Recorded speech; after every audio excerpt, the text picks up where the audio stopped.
Bonsoir à tous et bienvenue à ce cours sur la paracha de Vayetse. Ce soir, on va parler de sortir, parce que la paracha de cette semaine s'appelle Vayetse. Sortir vers le monde, le message du peuple juif pour le monde. Quel est ce message? Comment le transmettre? On sait qu'à partir du moment où la Torah nous a été donnée, on a été chargé d'une mission très spéciale, c'est d'apporter la lumière dans le monde. Et cette lumière, comment on fait pour la partager? Quelle partie de la lumière on doit donner aux autres? Comment ça marche? On va voir tout ça dans un cours magnifique sur la paracha de Vayetse, qui veut dire « et il est sorti ». Et c'est pas par hasard si on parle de Yaakov, mais d'un autre côté, on parle du peuple juif dans son ensemble qui doit sortir avec ce message et savoir partager ce message. Donc, on va parler d'un souci qui touche, je pense, beaucoup de monde, qui est de dire, est-ce que au travail, est-ce que dans le lien que j'ai avec les gens de manière générale, je m'affiche en tant que juif pratiquant, ou est-ce qu'on va laisser le judaïsme à la maison et on va au travail à Rome faire comme les Romains? C'est une expression qu'on entend souvent en ce moment. Et donc, comment ça marche? Quelle est l'approche de la Torah sur le sujet? Il y a un juif qui s'appelle Hermann Wouk, c'est un auteur qui venait de Russie, qui était très pratiquant étant enfant. Et il a écrit un livre justement sur ce sujet dans lequel il explique le problème. D'un côté, il était tenté d'aller du côté de dire on va être comme tout le monde, on va rentrer dans le monde moderne, on va être s'accorder avec tout le monde, s'habiller comme tout le monde, etc. Et d'un autre côté, il avait son passé et son éducation qui le dérangeait beaucoup. Et ce soir, on va parler de l'histoire de Yaakov, qui a eu ce dilemme justement, puisque cette semaine dans la paracha, on parle de la sortie de Yaakov, de la maison de ses parents, vers Haran. Haran qui est à l'époque ce qu'on appelle Haron en hébreu, c'est la colère de Dieu. C'est-à-dire que c'était une ville qui était tout sauf le meilleur endroit pour faire Torah et Mitzvot. Et Yaakov qui arrive de la maison de son père, Yitzhak, il va faire face à cette situation, il va faire face à cette question dont on parle. Et le fait de s'installer à Haran pour Yaakov, c'est vraiment comment est-ce qu'on va faire pour échapper à Esav. Et de l'autre côté, il échappe à Esav, mais il arrive dans une ville où il doit faire face à Lavan. Lavan qui est certes son oncle, mais qui n'a pas du tout les mêmes valeurs que lui. On a un grand problème. Alors, pour répondre à cette question, on va analyser ce soir un pasouk dans la Torah, qui est très populaire puisqu'on le dit tous les Shabbats, et à chaque fois qu'on sort la Torah, c'est Ki mitzion tetse Torah, car de Tzion va sortir la Torah, ou Dvar Hashem, et la parole de Dieu, Mirushalayim. Donc la parole de Dieu va sortir de Jérusalem. Maintenant, pour ceux qui connaissent un petit peu le mot Tzion, ils disent tout de suite « Ah, Tzion, c'est comme Tzionut, c'est comme le sionisme ». Alors, non, parce que bien sûr, il y a le sionisme, qui est l'idée du sionisme, qui a emprunté le mot de Tzion, mais Tzion veut dire de base la ville de Jérusalem. Et quand on sait ça, on se demande pourquoi est-ce qu'on a mis dans le même pasouk, dans le même verset, on a mis deux mots qui parlent de la même ville, et on va dire sur ces deux mots qui parlent de la même ville que ils vont devoir sortir. Donc ça veut dire qu'il y a un problème ici. C'est quoi Tzion? C'est quoi Yerushalayim? C'est quoi Dvar Hashem, la parole de Dieu, et la Torah? A priori, c'est la même chose. La Torah, c'est la parole de Dieu. Tzion, c'est Yerushalayim. Il y a une répétition ici dans ce pasouk. Alors, pour pouvoir expliquer ça, il faut comprendre depuis le début qu'est-ce qui se passe. Qu'est-ce qui se passe quand on descend sur terre? Alors, on sait qu'on a tous une âme, une neshama, Et cette Neshama, elle a été envoyée sur Terre alors qu'auparavant, elle était dans les mondes spirituels. Et elle a fait tout ce chemin pour pouvoir arriver sur Terre et faire sa mission sur Terre. Et c'est, comme on avait expliqué la semaine dernière, que le but de l'âme, c'est de se trouver dans un monde dans lequel il y a un mauvais penchant et d'aller contre ce mauvais penchant. Ça, c'est le but du juif, de se battre contre ce mauvais penchant. Et en réalité, en étant sur Terre, on fait encore plus de choses que si on était en haut près de Dieu. Et le but, c'est précisément notre monde. D'accord ? On nous donne même les forces pour ça, avant de descendre sur Terre. On donne des forces à l'âme. On lui dit tu vas être un tzaddik, etc. Et on a toutes les forces pour y arriver. Et donc, on va analyser un petit peu qu'est-ce que veut dire cette histoire de Tzion. Qu'est-ce que ça veut dire Tzion? Alors, en hébreu, Tzion, c'est le même verbe que letzayen. Letzayen qui veut dire faire remarquer. D'accord? Et comme dans un livre, quelque part. Si vous achetez un livre dans une bibliothèque, ce sera le même livre que toute autre personne qui aura acheté ce livre à la bibliothèque. Alors, qu'est-ce que vous allez faire? Vous allez faire un signe dessus. Vous allez écrire votre nom, d'accord, pour signaler, pour dire que ce livre vous appartient. Je me souviens quand j'étais à l'école, petit, on avait appris la première partie du Talmud qu'on étudie, c'est Elou Metziot, voici les trouvailles. Et il y a toutes sortes de signes qui sont considérés comme des signes distinctifs, c'est-à-dire c'est un signe que quand quelqu'un va mettre ce signe-là sur un objet, on va considérer qu'elle l'a fait exprès. Et donc, si jamais elle le perd, eh bien, la personne qui va retrouver avec un signe, elle doit déclarer sur la place publique, elle doit dire, voilà, j'ai trouvé telle et telle chose. Pour donner un exemple, 3 pièces qui sont trouvées dans la rue, par terre, empilées les unes sur les autres, à partir de 3 pièces, on considère que c'est forcément quelqu'un qui les a posées comme ça. Et donc, si elle les a posées comme ça, c'est qu'elle avait l'intention de les retrouver, elle n'a pas abandonné, et du coup, il faut lui rendre ses pièces. D'accord? Je me souviens parce que j'avais eu du mal à comprendre ça. Moi, je disais que, en tant qu'enfant, je disais que les 3 pièces, elles pouvaient s'empiler. Et ça m'a valu pas mal de blagues, cette idée de dire que les 3 pièces, elles peuvent s'empiler toutes seules. En tout cas, c'est pour vous donner une idée de ce que veut dire un signe. Dans la paracha de cette semaine, on a Yaakov qui sort de sa ville de Be'er-Sheva et qui arrive vers Haran. Donc il a la Torah qui sort d'Israël et qui va dans le monde.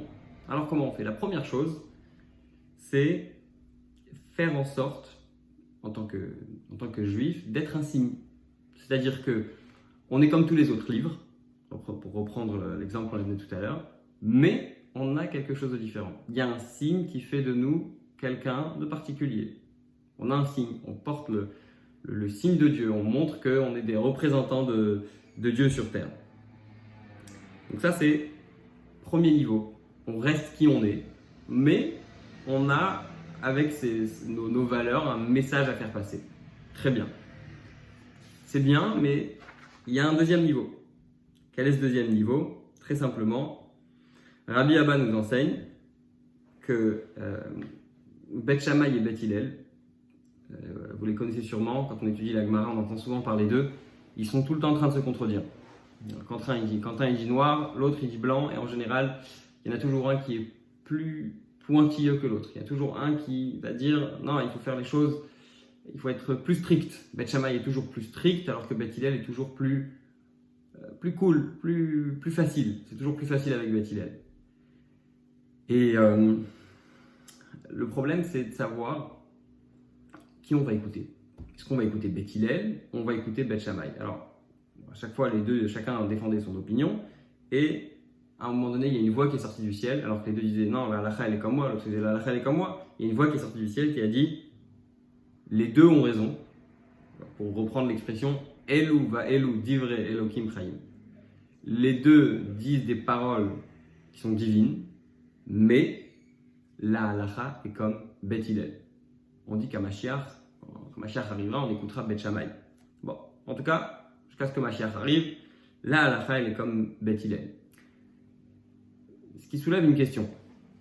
Si la halakha elle est comme Beth Hillel, à quoi ça sert d'apporter le message de Beth Shammai?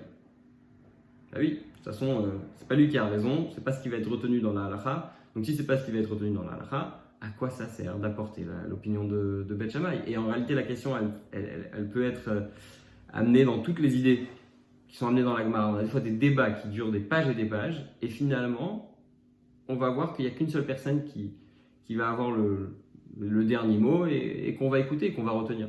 Alors, pourquoi est-ce que on a dans la Gemara des pages et des pages entières qui, a priori, ne sont pas importantes?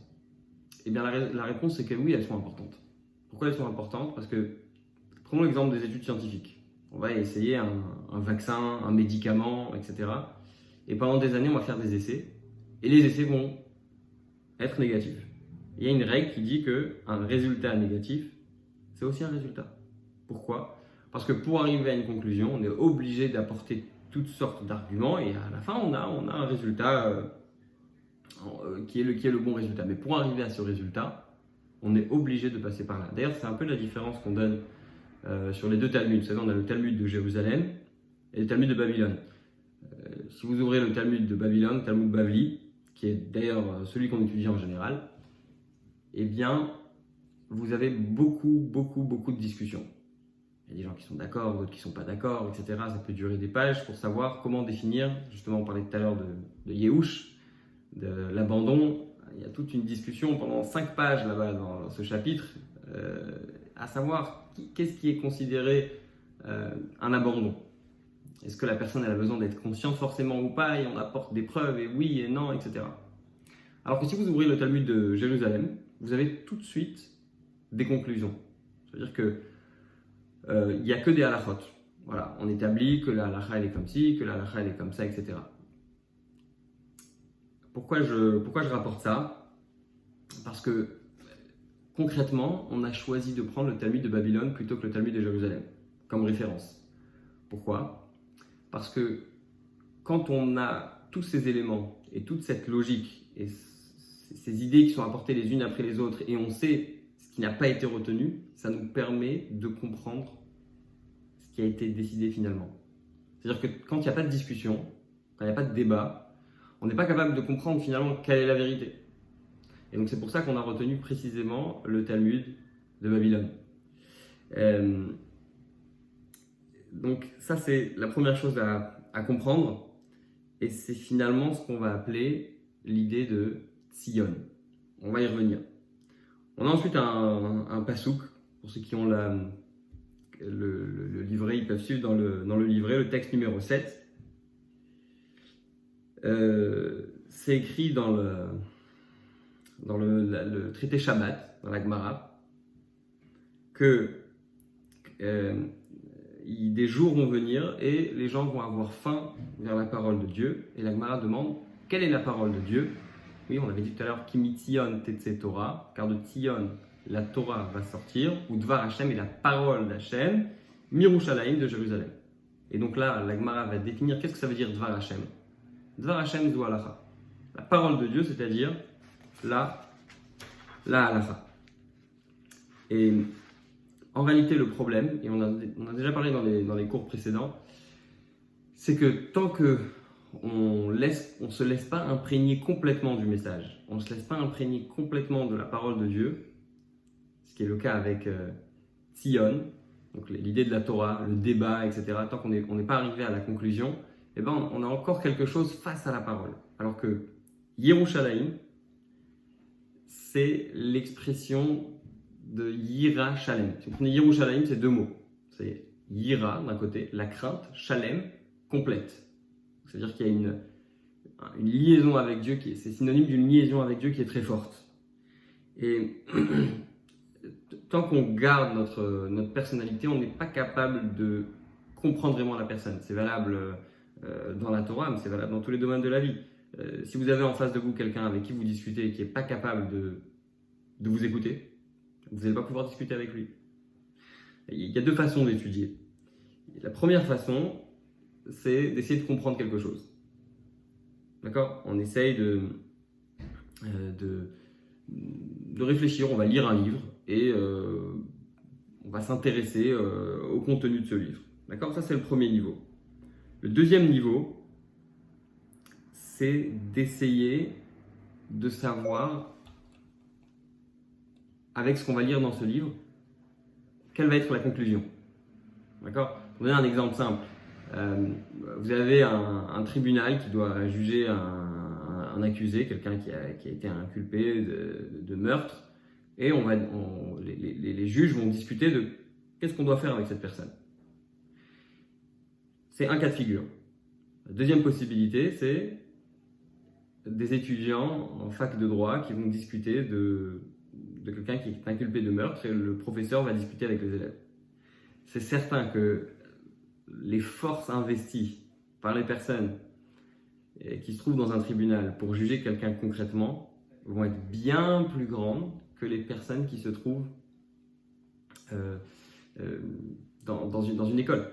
Parce que dans une école, ça ne concerne rien du tout, ça ne demande pas de fatigue. D'accord ? Et c'est un peu la différence entre Torah et Dvar Hashem. Torah, c'est réfléchir à des idées. On va s'asseoir Shabbat après-midi sur le canapé, on va lire des histoires, on va s'intéresser sur un nouveau livre qui est sorti. Très bien. Par contre, et même quand vous allez voir un rav pour lui poser une question et que vous lui demandez la halacha, et que c'est quelque chose de compliqué, il ne va jamais vous dire tout de suite, vraiment que c'est quelqu'un qui connaît et qui a une connaissance très large des choses, mais de manière générale, on a besoin de réfléchir. On a besoin de regarder dans les livres, etc. Donc il y a une différence entre réfléchir à un cas concret et réfléchir, pour le débat, pour discuter. Pourquoi ça a quelque chose d'important ? Parce que rappelez-vous, notre sujet de ce soir, c'est de savoir comment apporter notre message au monde. Comment apporter notre message aux non-juifs. D'accord ? Et ce message, c'est quoi ? C'est le message des 7 lois de Noé. Vous savez, quand Noach il sort de la Teva, après le déluge, Dieu il fait un pacte avec lui et apparaissent les 7 lois de Noé. 7 lois de Noé, c'est le principe de base, ne pas tuer, ne pas voler, établir des tribunaux, ne pas commettre l'adultère, ne pas manger des animaux qui sont encore vivants, etc. Et quelque part, ces lois, et même quand on a l'occasion d'en parler avec des non-juifs, ils vont même être d'accord, bon, c'est de la pure logique. Et donc, il y a des gens qui vont adopter ces choses-là et qui vont vous dire, oui, je suis d'accord avec toi, c'est une super logique, etc. Mais le truc, c'est que ça ne suffit pas. Bien sûr, ce serait très bien que tout le monde fasse ces lois, ne serait-ce que par logique. On obtiendrait énormément de choses. Mais ça ne suffit pas. Pourquoi ça ne suffit pas ? Parce que le message qu'il faut leur faire passer, c'est qu'ils comprennent qu'il faut faire ces lois parce que Dieu les a données à Moïse sur le mont Sinaï et que nous, on a reçu l'ordre de partager ces lois. Maintenant, pour en arriver là, il faut avoir atteint un certain niveau d'authenticité. Parce qu'on n'a pas forcément envie de dire aux gens, regarde, c'est ce qui est écrit dans ma Torah, etc. On le voit d'ailleurs, on en a parlé la semaine dernière avec le sujet d'Israël, que les responsables politiques, ils n'ont pas forcément l'audace de dire pourquoi est-ce qu'on a le droit sur Israël, parce que c'est écrit comme ça dans la Torah. Et le but, c'est justement d'en arriver là. C'est arriver à ne pas parler de Torah, mais à parler de la parole de Dieu. On n'est pas simplement en train de parler d'un débat d'idées, comme des étudiants dans une université qui parlent de théorie, etc. Mais d'arriver, et encore une fois, ça demande un certain niveau, ça demande d'être convaincu, etc. Le but de toute cette sortie, c'est d'arriver à convaincre. Le Rambam nous dit que toute personne qui reçoit les 7 lois de Noé et qui les fait, il est considéré comme ce qu'on appelle un juste des nations. D'ailleurs, c'est le titre qu'on a donné aux gens qui ont sauvé des Juifs pendant la Shoah. Quand on dit juste des nations, la source de cette expression, elle vient de Rambam de Maïmonide. Et cette personne, elle a bien sûr une partie dans le monde futur, c'est-à-dire elle a accès au Gan Eden.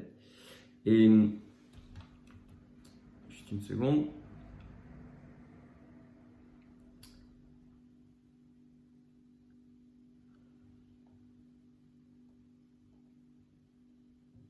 Donc, là où on arrive à une distinction en fait. Parce qu'on a dit qu'il fallait atteindre un certain niveau, donc on pourrait dire, bon, bah, on a, grosso modo, on a les juifs qui sont dans le monde du travail, les gens qui sont dans le monde actif, et puis on a quelque part à Jérusalem des grands rabbins avec de longues vestes, etc., de grandes barbes blanches, et qui sont versés dans la Torah, etc. Donc nous, on va avoir besoin de temps en temps, quand il y a des choses importantes à faire, etc., on va devoir lever un téléphone, etc. Mais sinon, au quotidien, on ne ressent pas tellement cette idée de Dvar Hashem, c'est-à-dire d'apporter la parole de Dieu directement comme elle est. Et on va dire, bon, nous, on va apporter les choses un petit peu diluées.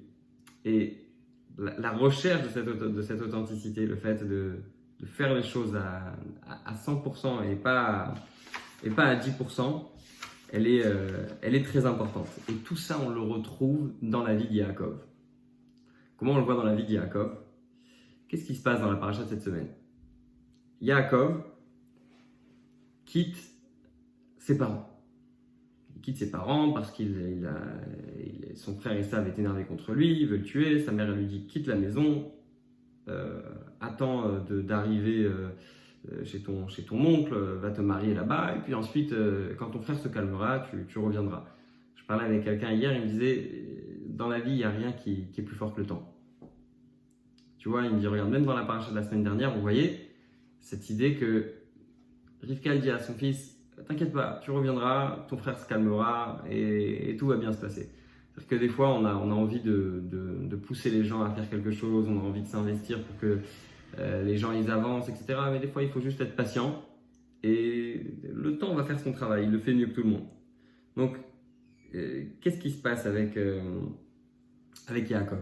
Il travaille pour Lavan, donc il arrive, au début, il est hébergé gratuitement, et puis Lavan lui dit il faut que toi aussi tu gagnes ta vie. Et donc, Yaakov propose à Lavan de travailler pendant 7 ans pour se marier avec Rachel. On connaît tous la suite. Le jour du mariage, Rachel et Léa étaient des jumelles.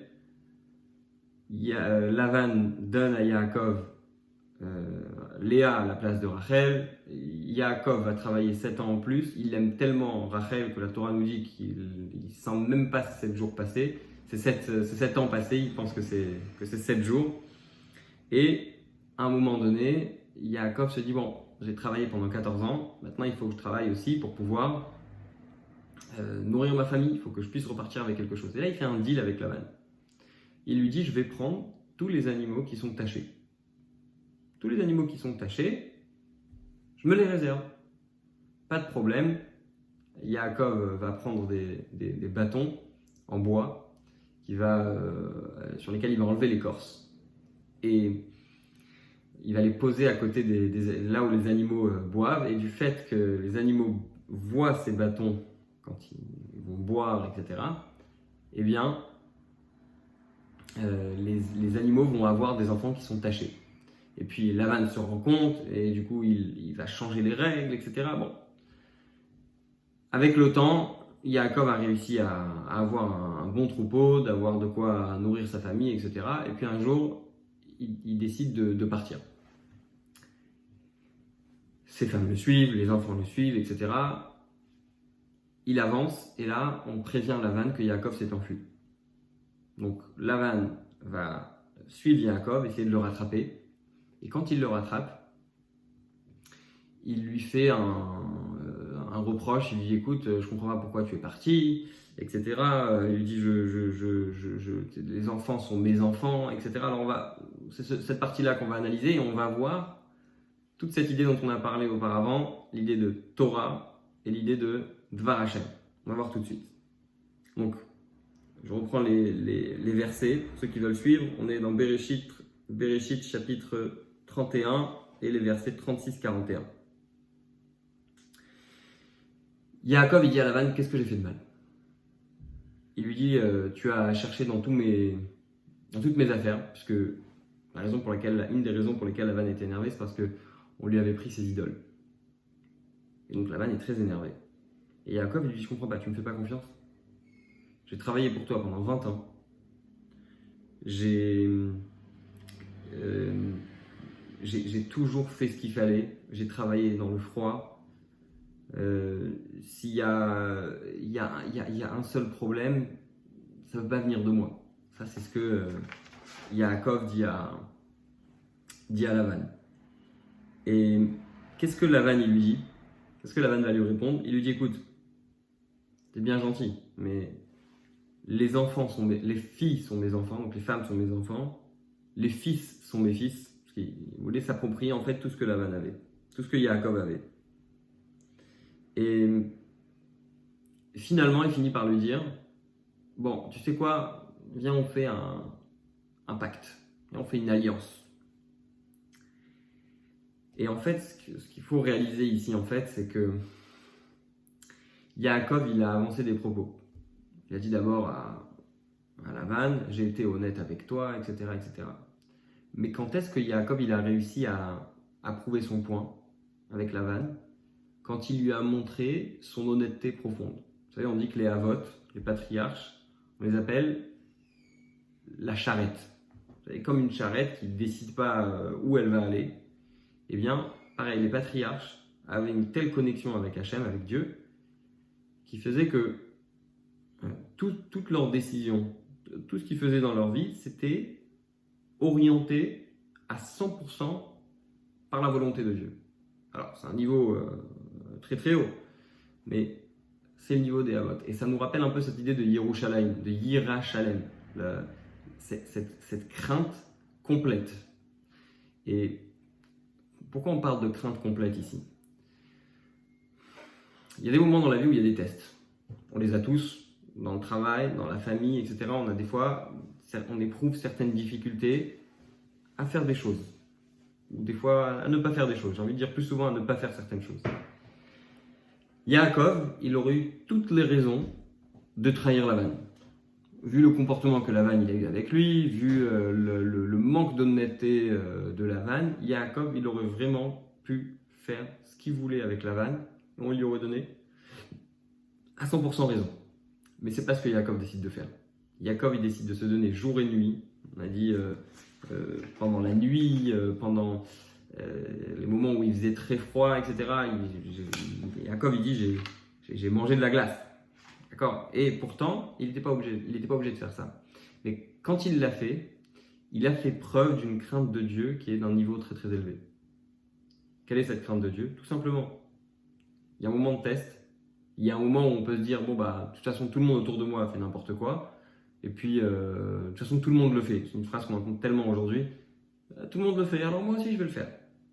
Yaakov, il n'a pas renoncé à ça. Et puisque Yaakov, il a eu confiance en Dieu. Il s'est dit, moi, je dois faire ma partie, je dois faire ce que je dois faire, et puis Dieu, il fera le reste. Et c'est exactement le sujet du monde du travail, du monde extérieur. On a tous à faire au monde extérieur. On a tous des moments où on doit prouver au travail, ou montrer qu'on a des valeurs, qu'on a eu une éducation et qu'il y a certaines choses qu'on ne fait pas. Ah, les autres font, oui, mais moi j'ai reçu une éducation. Ça, c'est ce que Yaakov vient nous apprendre. Et c'est précisément ça qui a touché Lavan. C'est là que Lavan a décidé de dire, d'accord, on va faire une alliance. Pourquoi? Parce qu'il a compris qu'il avait affaire à quelqu'un d'authentique. Et ça amène à une idée très générale qui est de dire que les gens respectent les gens qui se respectent eux-mêmes. Et je vais finir avec une histoire. Il y avait un businessman qui était dans le bâtiment, qui s'occupait de la plomberie, de l'électricité, etc. Et qui a un jour eu un contrat très très important, un rendez-vous avec un promoteur et un contrat qui allait vraiment changer sa carrière. Et le problème, c'est que ce contrat, il a eu lieu pendant le Homer. Le Homer, c'est la période entre Pessah et Shavuot dans laquelle, dans beaucoup de communautés, on ne se rase pas la barbe. Pour ceux qui se rasent la barbe toute l'année. Et donc, il a eu la question, est-ce que j'ai le droit de me raser la barbe? Une question légitime. J'ai un rendez-vous très important. Et donc, il est parti voir le Rav Moshe Feinstein, qui était un des grands décisionnaires de la génération. il est parti lui dire, écoutez, voilà, j'ai un rendez-vous très important, d'habitude je rase pas la barbe pendant le Homer, mais là, bon, je me suis dit que peut-être qu'on pouvait faire une exception. Moshe Feinstein lui a dit, écoute, de manière générale, tu rases pas, il n'y a pas de raison. Il est possible qu'à quelqu'un d'autre, il aurait dit de raser, s'il a l'habitude de raser, bon, mais là, quelqu'un qui n'a pas l'habitude de raser, il ne va pas raser juste parce qu'il y a un rendez-vous important. Bon, il a quand même rasé. Il arrive au rendez-vous, et bon, ils discutent un peu de tout, et à un moment, donc il y avait son client avec quelqu'un d'autre avec lui, qui connaissait pas mal de juifs. Donc ils discutent un peu des détails. Alors moi, je lui dis, dites-moi, vous êtes juif? Alors il lui dit, oui, je suis juif religieux. Je lui dis, alors j'ai une question pour vous. On dit de manière générale que dans cette période, vous ne rasez pas la barbe. D'ailleurs, j'avais rendez-vous il y a quelque temps avec des juifs religieux et ils avaient la barbe, alors que d'habitude, ils n'ont pas de barbe. Alors là, il était pas bien et bon, il a joué la carte de l'honnêteté. Il a dit, écoutez, pour être tout à fait honnête avec vous, vous avez raison. D'habitude, je garde ma barbe. D'habitude, c'est pas un moment dans l'année où je rase ma barbe, mais comme il y avait un rendez-vous très important, j'ai décidé de la laisser. J'ai décidé de l'enlever. Alors là, le client le regarde et lui dit, écoutez, vous savez, dans un immeuble, comment est-ce que les clients font confiance aux promoteurs que le travail a été bien fait? Alors, il dit, bah, écoutez, je vous laisse me dire. Il dit, écoutez, un immeuble bien fait, c'est un immeuble dans lequel, quand on rentre dans le lobby, dans le hall d'entrée, eh bien, on a des lumières, tout marche bien, etc. Si jamais il y a une lumière qui ne marche pas, ou s'il y a des problèmes d'électricité, de peinture, etc., qui était son domaine, au juif en question, si jamais il y a un détail qui ne marche pas, le client il ne va pas acheter. Alors, il dit, pourquoi vous me dites ça? Et le client lui répondre, si vous arrondissez les angles dans votre religion avec votre Dieu, alors qu'est-ce que vous allez faire avec moi? Donc la conclusion, c'est de se dire que si on veut faire passer un message à quelqu'un, il faut être authentique. C'est-à-dire qu'on ne peut pas faire les choses à moitié, s'excuser pour qui on est, s'excuser pour les valeurs que l'on porte, s'excuser pour le message que l'on porte. Si on veut faire passer un message, il faut être à 100% intégré avec ce qu'on est en train de partager.